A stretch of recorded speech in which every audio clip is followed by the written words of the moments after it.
fans from the West can breathe easy. The travel agents can breathe easy. Everything's been decided. It's Mumbai for the 5th time, marching into the grand finale, flying straight to Hyderabad to await a couple of more games that will decide who will be their opponent. Chennai still have another chance by going to Visakhapatnam and playing against the winner of Delhi and Hyderabad. That will be, of course, played at that very same venue. So that's where things stand right now. As we said, it's the 5th time that Mumbai have made it, but more importantly, the story has been their dominance at this very venue.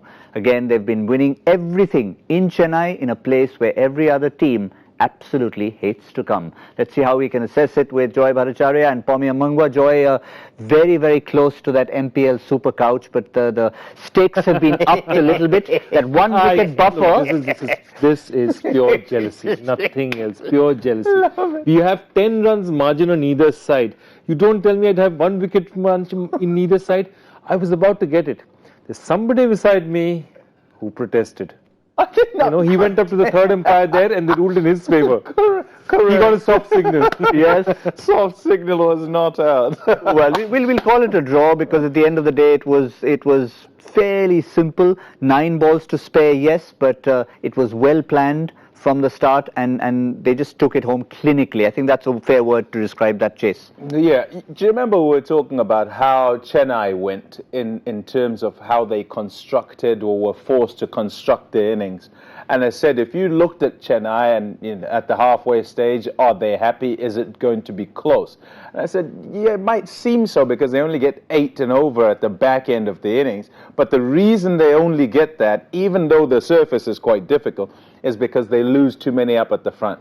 Mumbai, in their chase, said, look, we can't afford to do the same thing, because if they did the same thing, then Chennai get back in the game, and it ends up being a scrap to try to get to the end because you don't have enough wickets and so forth. If you need to hit out at the back end because you've not done enough work up at the front, then you go ahead. It's just 132 you need to get to. So they preserved their wickets. They also had someone play really, really well, but lose 2 up at the front, and already they were a long way ahead in the game. It was difficult. It was all to do for Chennai to try and get back in the game. Someone have a blinder.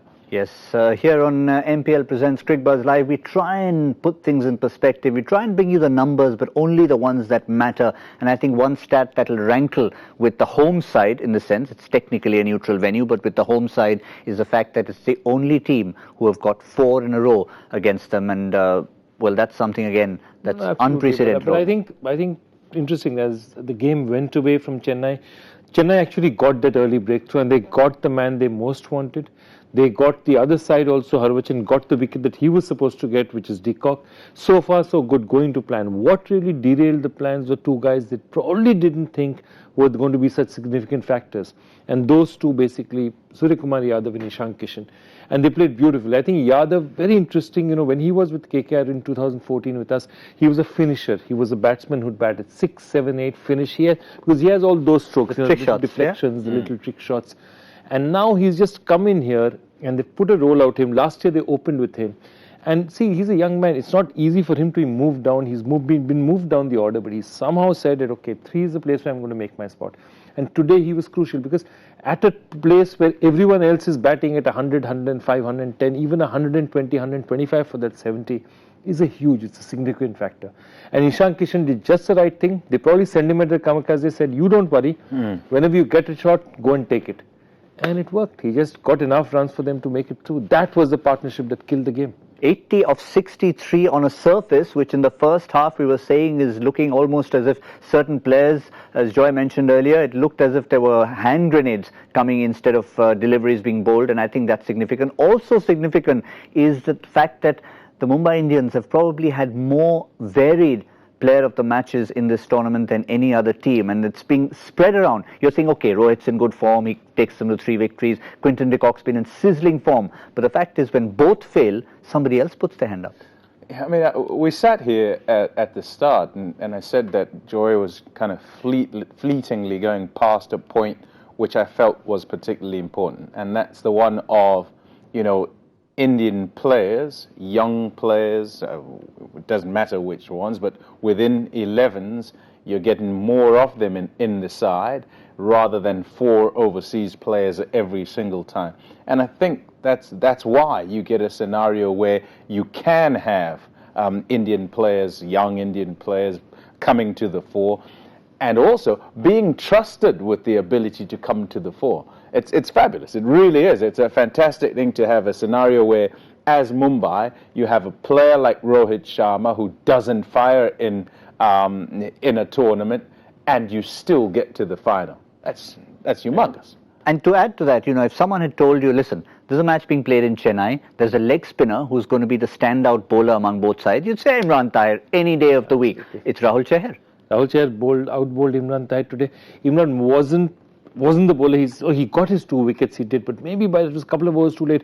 One other thing you think about, and it's important that we question Dhoni, because he is such a great captain that he's also sometimes, I think he brought in Bravo too early into the attack. He had to get rid of some overs of Chahar up front, which he did very well, and he was successful, because he managed to get 2 overs out of them without much damage happening at that point. He got him the wicket. But when he brought in, at the point at which he brought in Bravo, suddenly the batsmen were looking at a bowler who they could deflect this way and that way, and that gave them that crucial couple of overs where, they got away from it. The other thing is that, look, your fielders are not the fittest in the world.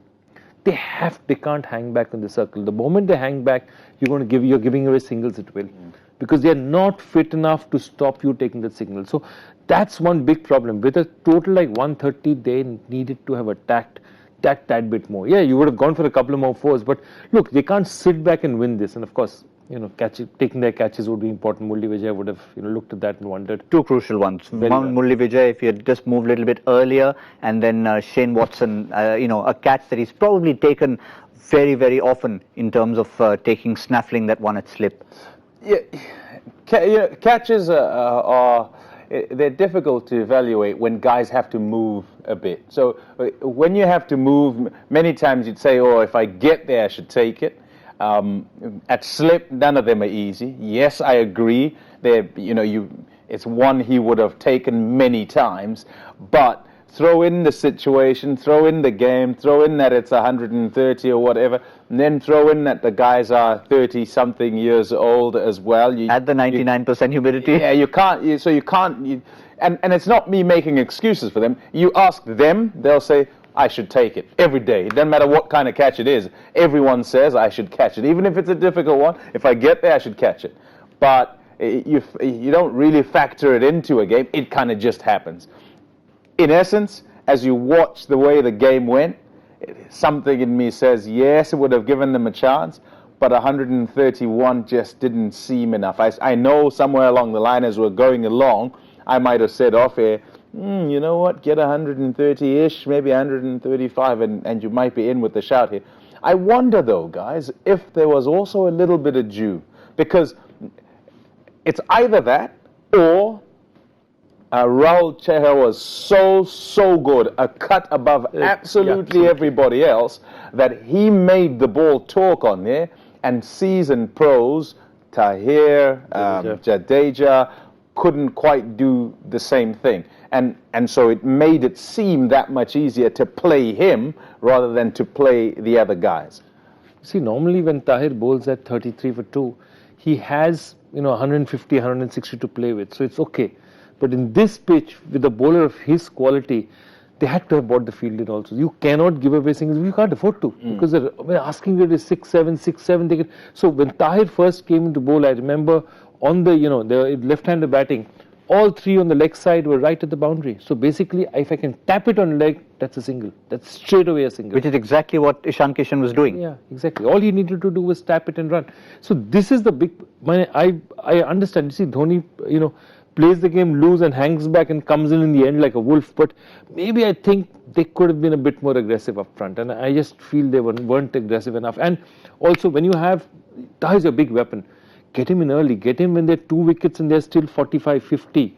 At 75, 80, it's a struggle for him as well. It is. And also, we felt maybe, I don't know, it's obviously maybe not the same bowler as he used to be, but Raina used to be Dhoni's go-to man when you needed that extra couple of overs, sometimes even 4 overs from him. So on a pitch like this, instead of Bravo, at least 1 over to see if he can turn something away from Ishan Kishan? Yeah, he's shied away from him through the season. So, before, as you say, he used to be the go-to guy. And I don't know if it's got to do with how much cricket Raina plays in general, right? So in general, how much does he play? And the reason I speak about that is because it speaks also to your sixth sense. You're always in the battlefield, you're there, you get a feel for, okay, he's running down at me, and that's what his greatest asset is as a bowler, right? It's not because he turns it, he doesn't really, he's an off-spinner, but he's a off-spinner who thinks like a batsman, who's bowling at a guy and is able to be one step ahead of him. That's how he'd break partnerships for MS Dhoni. And maybe because he's kind of not in battle so much, Dhoni feels, I can't really go to you. If he did, it might actually be an act of desperation rather than in the plan, because, as I say, all season he's shied away from him. Yeah, he's been. I mean, he's admitted that he needed a little bit of luck, but he did allude to the fact that yes, it helps to be in the top two. So hence, what you've done in the season so far, one more chance in Vizag. No, I think absolutely, and I think the other thing is, it's very interesting. Pommie and me were both looking, and there was a situation where I think it was Ishan Kishan who tried to loft, or was it Surya? And the ball just fell short, and you saw this one, Duplessis running in.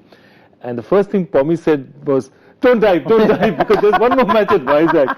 And fortunately, he slid. And it's really important, because that's the thing you're thinking about. At that point in time, somebody dives, breaks a hand, something happens to him, he can't play Vizag. That's actually much worse for them than, maybe giving away a run or not taking that. Not just can't play Vizag, you're thinking of a certain World Cup coming up. Yeah, exactly. So everyone's thinking about that. We've already had one casualty. Certainly we're expecting that he's going to be fit for the World Cup in Kedar Jadhav. But obviously it's close enough now that you're thinking not just the next playoff, but you're thinking a couple of weeks later. Yeah, I suppose you've got to look after yourself in that way. I don't think right in the heat of it you can actually give it too much thought. Plenty of heat there. Yeah, and there is heat. You're thinking more of, I need to win the game, and if there's a catch that you need to take, you can. And essentially, I think it comes back to make sure that you're practicing to dive correctly so that you're not injuring yourself. Because all of these things are practiced. You've got to dive correctly. If you don't dive correctly, then you've got more chance of hurting yourself. Again, there's a slight caveat. Sometimes you just throw yourself as much as you can because you're kind of stretching every sinew to try and get there, because if I do, maybe it will stick, right? I don't think they'll be doing that. Not the guys in the Chennai. I don't think they've been doing that through the season anyway. And you talk about firsts. How many times can we count 2 wickets and 2 balls for Imran Tahir and he doesn't move from his place? That told us that it was hot more than anything else. Yeah. Tahir not celebrating, saying, I'll conserve it for the next ball, was the biggest sign that this was. And even the young, you see the Indian boys there, Suryakumar Yadav, Ishan Kishan, young, fit guys, they were puffing and puffing at the end of the over. They were just sitting down on the pitch and catching their breath.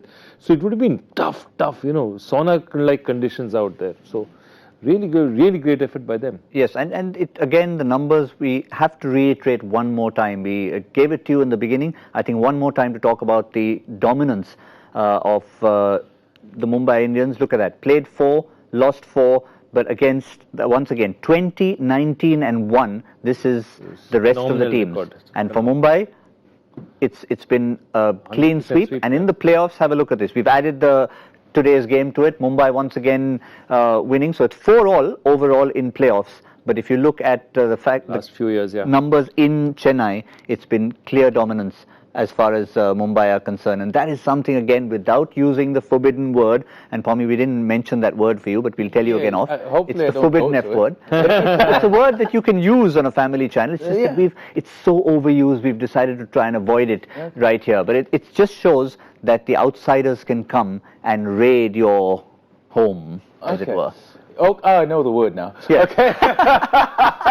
What were you thinking? What was he thinking? No, I was trying to, find the word, and I've been trying to find it. 8-letter. All we didn't tell you was it's an 8-letter F word. And it ends in an S. Yeah. That's okay. Very good.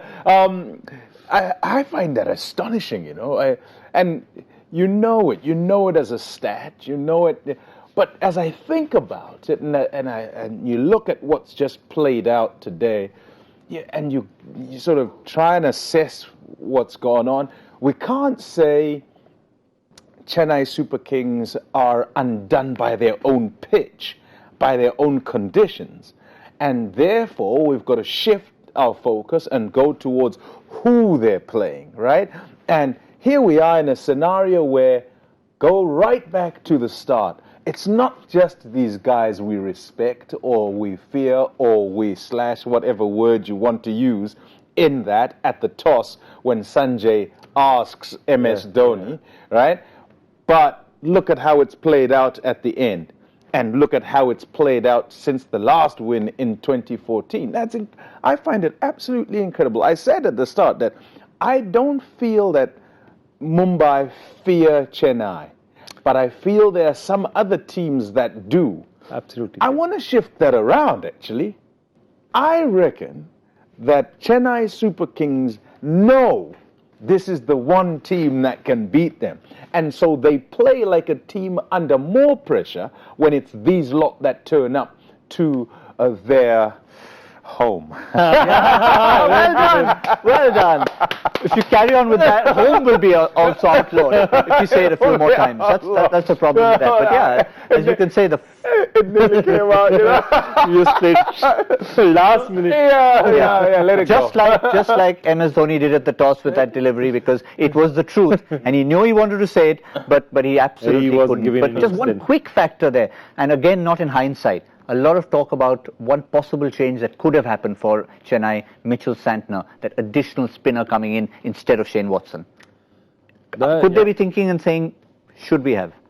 See, I mean, the interview that they had halfway through with Fleming was the fact that, you know, they back their big game players. They still feel he's a big game player. See, one of the reasons I think they're sticking with him is he's had very good other tournaments before this. It's not that he's not had 6 months of cricket, 7 months of cricket. In fact, if you look at it that way, Raina has had less cricket, and especially T20 cricket in the last 6-7 months than and Shane Watson has. So I think they'll just stick now and they'll say, look, every time it happens, the law of averages improves towards, you know, Watson getting one, Water getting one. It's terrible, isn't it? You get on a treadmill and it's just go around. So there's this crazy. So people have the strangest stats. So like there's this one mathematician whose theory was always try and sneak a bomb onto an aircraft. Because the chances of a bomb being on an aircraft is 1 in a million. But the chances of 2 bombs being on an aircraft are almost impossible. I've not had one before. This is something random. Yeah, it is.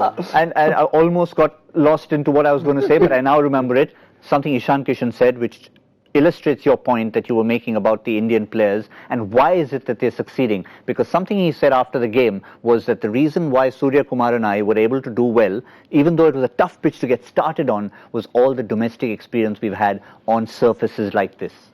And of course, this is home surface. When I say home surface, stop saying home so often for me. Everywhere is home because it's India, right? Yeah. If for Indian players, everywhere is home in India in their domestic tournament.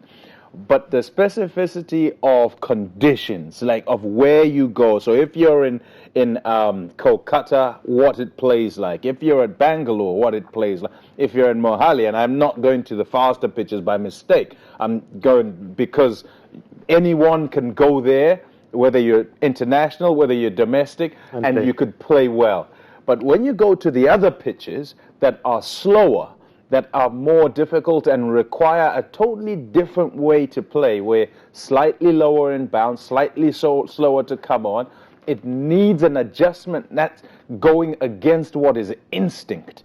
And Indian players' instinct will be okay on the slower surfaces because this is home. Yes, there you go. It's okay, it doesn't count. Pommie's had 6, I've had just 1. And the man with the instinct, the man who adapted the best of all, is our MPL hero of the match. It was unanimous that it was Suryakumar Yadav. And if you look at those figures in isolation and you haven't followed the game, you'd think, oh, 71 not out of 54. This is just one of those, probably playing at home in Mumbai on that lovely bouncy pitch, ball coming onto the bat. It wasn't. He made it come on. He played the right kind of strokes. He played those right edges at the right times. And I think he fully deserves that moniker, not because of the runs or the strike rate, but because of how well he adapted. Absolutely. And the other thing, if you notice, that the one thing that the Bombay batsmen did very well is they played it from the pitch, played it from their crease without taking chances. The first time Ishan crossed his head and ran out, he got caught.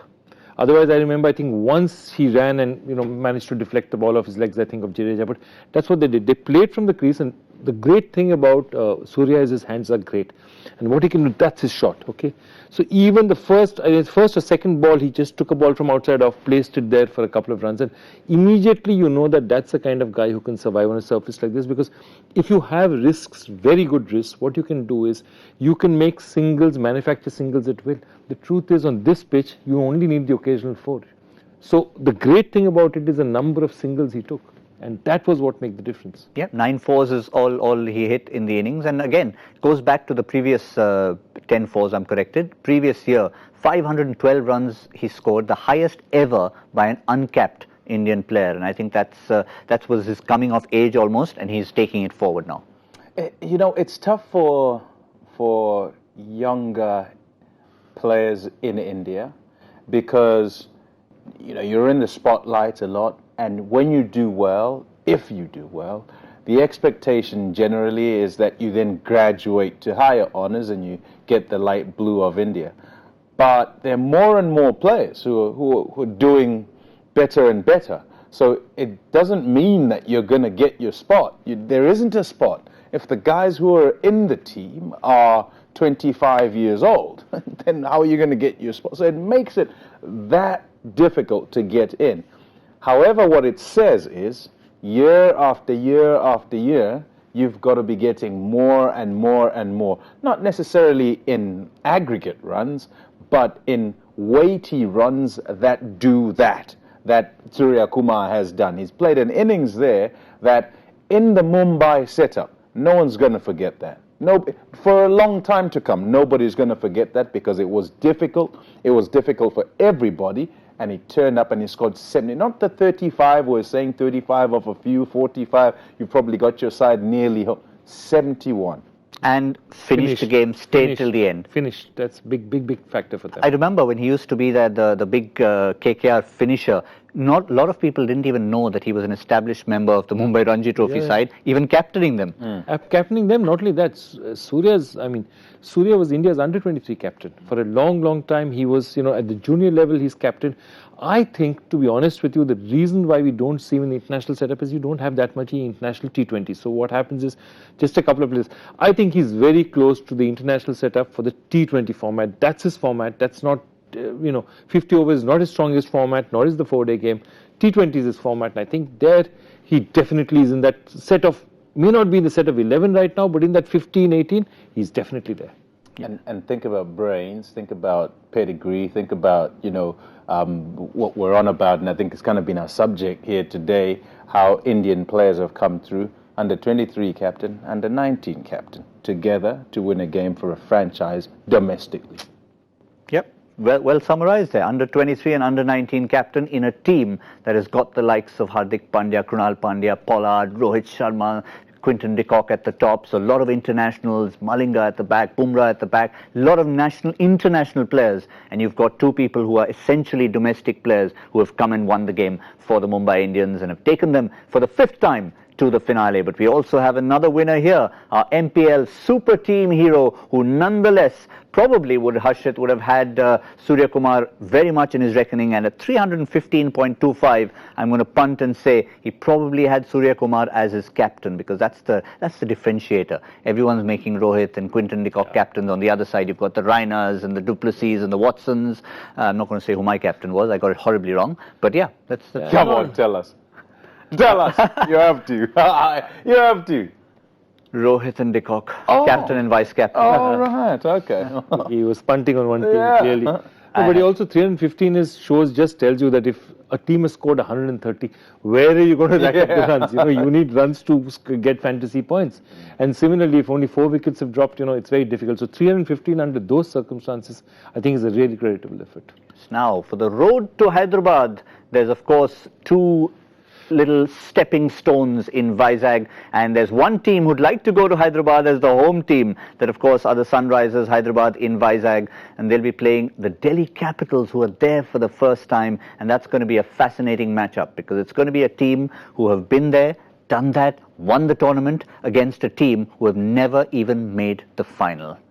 Yeah, but I think you forget about that, the history that they have out there. I know Hyderabad has been an amazing team. They've been one of the most consistent teams. But this year, just, firepower. And their big thing is that finishing area, what's happening is they're very top-heavy even now. Even if Kane Williamson, and he came good in the last match, does well for them, their big problem is Yusuf Pathan is not the player he used to be. The last 2 matches, they brought him back, they carried him. But without him contributing, there's no kicker at the end. Now what your problem is, you have a guy who can hit that ball, which is Deepak Hooda. Problem with Deepak Hooda is Deepak Hooda hasn't played for 5 games now. So he's like coming cold off the bench. What you also haven't done is you haven't promoted Nabi. Nabi again is a big hitter in the Big Bash, plays for them. That's also a problem for them. So they have some problems to solve, and I'm not sure that they've got everything sorted right now. This looks like a very decent team, but doesn't look like a champion team right now. Yeah, and I think one of the factors is, yes, they've obviously recognized Nabi's talent. That's why they used him in the Super Over the other day. But the 2 names missing at the top will be a big factor. Warner, top of the tree with that orange cap. I don't think anyone's catching him, and him and Bairstow were almost invincible. If they had been there, I think it'd be one-sided almost. Yeah, I don't think anyone can disagree with that. With the way that they went, Bairstow and Warner together were out of this world. An absolute dream together to get those runs, to get them at the rate that they were getting them. I think, however, if Sunrisers Hyderabad were having a season half as good as they've had in times past with the ball as a group. Exactly. If they were having a season half as good, they don't have to be, Bhuvi doesn't have to be taking wickets with the new ball every time or first over every time as he was. Think back to Mustafizur Rahman when he was in there, he'd walk in, bowl the 8th over and knock someone over as well. Rashid Khan would walk in and think last season, Siddharth Kaur also going really well. It's not gone like that. It's had a scenario where skipper at the time, Bhuvaneshwar Kumar, not going as well according to his standards. You might look at it and it looks decent. But the type of team we're talking about is a team that usually won games with the bowling, with the ball. And this season has got to where they've got to by virtue of 2 openers who have just smashed absolutely everyone. So the ball hasn't mattered that much, but it hasn't been going well. It's unfortunate, but it's that kind of year where World Cup comes into it. So these 2 guys who've been winning their games for them, off they go. So now you're looking and saying, how are you going to get those? Even if guys play well, you're not going to get that. You're not going to have double trouble like you're having like that. If you do, well, good luck to you. Buy a lottery ticket as well. However, what we're looking for, what I thought might happen is that their bowling side would pick up as they go along, and if they did pick up as they went along, then as you get to the business end, you just need to put on some sort of a score. Now, some sort of a score is on a pitch that's decent, get to about 165, 170. It's a score many teams would feel that they can chase because it's a good wicket and so forth, but the bowling clinches it because these guys, SRH, generally have been so good at defending scores. It's not been like that. They've struggled in that regard, yeah. 165, 170. Today we had a 130 game. There were times last season when they'd put on 135. Correct. Walk out feeling they could defend that. Yeah, and they've knocked them over for 87. And they did that to Pommie. See, big thing has been the fall-off of Siddharth Kaul, number 1. 2 is Rashid has been good, but Rashid has also gone. And I think part of it is a product of the more video there is on him, the more the batsmen play him before, the more playing him carefully, not giving their wicket away. They're not giving their wicket away, and when the situation is desperate, somebody's going and swinging at him, he's getting it right more often than not. So what your problem is that with Siddharth Kaul bowling and Sandeep Sharma, he's forgotten how to swing the ball for whatever it is. So those 3, in fact, I think they were boosted by the fact that Khalil has had a fairly decent season, and Khalil wasn't exciting. Really, he was really not in the mix, but not. As a bowling side, they'd all get to you. The biggest thing was they weren't there was one bowler on 10, maybe, or two bowlers on 10, but there were three bowlers bowling at 8. If you know what I mean in terms of grades. Yes. Here you've got 6s and 5.5s and 4s. It's just that consistency is not there. And just to add to that number, you're talking about 8s and 10s. The other record that they broke was that they got to the playoffs with just 12 points. Yeah. Isn't that just a bolstering of how much they've struggled? Yeah. Isn't that the first? Nobody's got to the playoffs with 12. Yeah. 1 point ahead of the bottom team. It's like impossible. One no ball away from the bottom. It's impossible. So yeah, I think it illustrates. However, your law of averages, right? You're the one with the law. I'm only thinking of the 2 bombs on the aircraft now. That's what I'm talking about as well. Maybe they're sneaking on with the second one, and maybe sneaking into the final into the playoffs says, let's go. Let's just go and do whatever, and let's see. And maybe they're freed up that way. We really shouldn't have got here anyway. We're not under pressure. We can just play, and they're freed up. And then they're dangerous to any side. Yep, just like Joy is dangerous every time he's going to board an aircraft now. You're going to be frisked because all the people who are tuned on to MPL Presents Cricbuzz Live have got him on their watch list now. 2 bombs on an aircraft. We didn't hear that. But let's talk about the Delhi Capitals because they have really exploded. No bomb intended there. Certainly they have been the team of the tournament to talk about. Mumbai have been there, done that. Sunrisers have been there, done that. Chennai have been there, done that. Delhi have never been there, but they're doing that. Yeah, I have a very, very soft spot for the team. It's looking in more than anything else. I keep saying this, and I shouldn't say it too often. It's a happy team.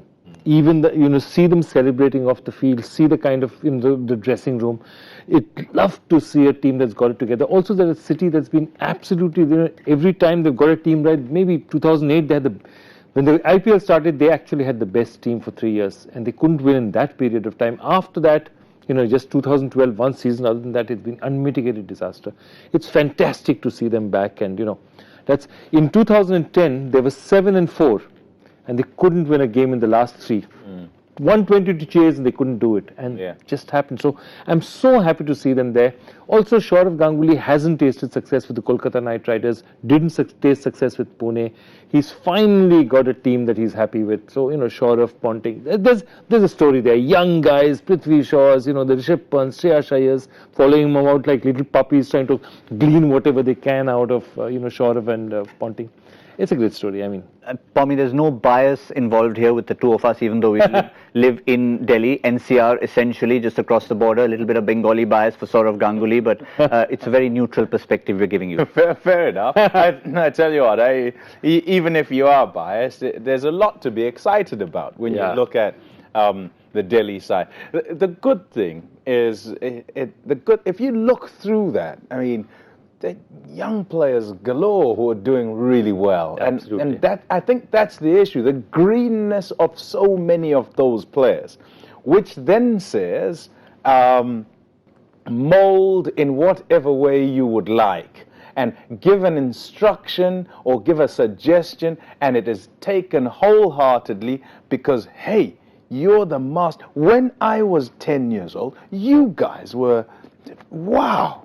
And here you are telling me what? Yeah. Of course I'm going to go and do that. Because if I can do it half as well as you did it, I'm going to be absolutely fine. So Ponting and Ganguly and Mohammad Kaif all together trying to formulate how this goes, how should we play, what should we do. I think it's been brilliant watching them try and impose themselves. There was a period as they went from their batting side, that is, where they would try and force the end of the game, they would lose wickets. It's a characteristic of them this season, actually, where they would lose 3 wickets really quickly or 4 wickets really quickly. But as I watched it, I'd think, you know what? If you've seen Ricky Ponting play any cricket, if you've kind of been on a field and he's walked into bat when 1 down for nothing, 1 down for 100, he takes control of the game. That's what he used to do. That was his imprint. And what all these youngsters, in my own opinion, in observing and seeing how they've gone, all these guys, and I suppose Colin Ingram is not that much of a youngster. He's been around, he's played international cricket, and he's kind of been around the circuit.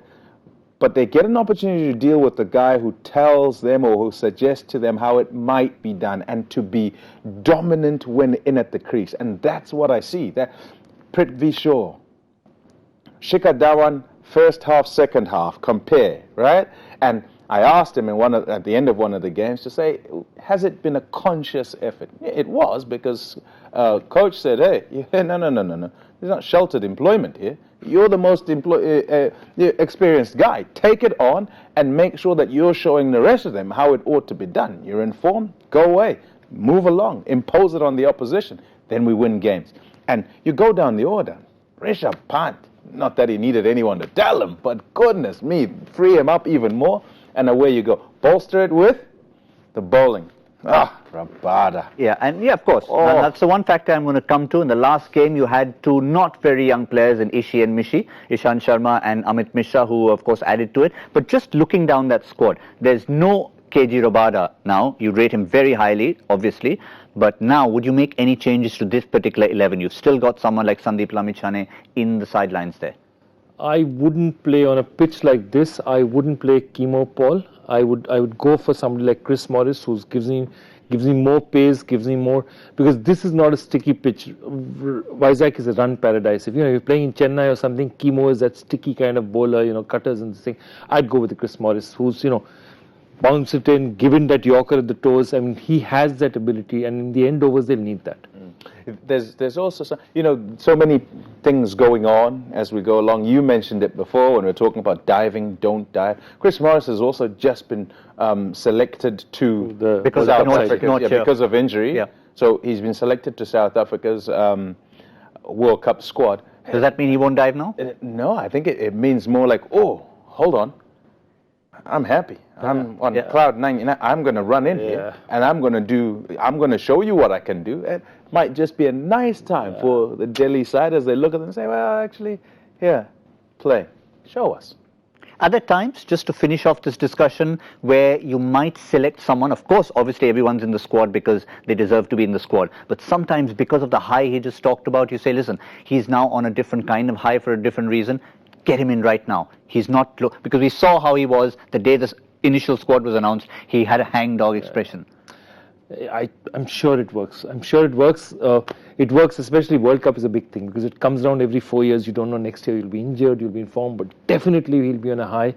And I won't say you select a player for that, but if you have two players who are very equal, you say, okay, this guy's in a good frame of mind. He's in a good place now. Let's throw him in. And what skills are the first part? I mean, we're taking for granted that all those in the squads have the skills, So that's what we feel as far as the squad makeup is concerned. But how do you react if you've been hit by a bouncer? What's the kind of reaction that you have? The only person who can answer that at the moment is Joy Bhattacharya, because that was the factor, or rather that was the subject of his question. So please give us the answer. Question once again. Yeah. Which cricketer's autobiography gets its title from a comment he made to the opposing team after being hit by a bouncer? And the answer is Devon Malcolm. He said, you guys are history. Fanny de Villiers bounced him, hit him. There's this unwritten rule among fast bowlers, you don't hit each other because, they can give it back to you. And then he ran in and he got 9 for 57, just ran through the order.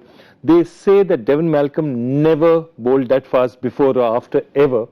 And obviously, if he's written an autobiography, the only reason he could deserve to write one was because of that one spell which really made history. But that was it, and I was amazed. It was a bouncer. The question was a bouncer by itself. I'm just amazed so many answers came around. Yes, we don't expect any less. Let's see who our winner is, by the way.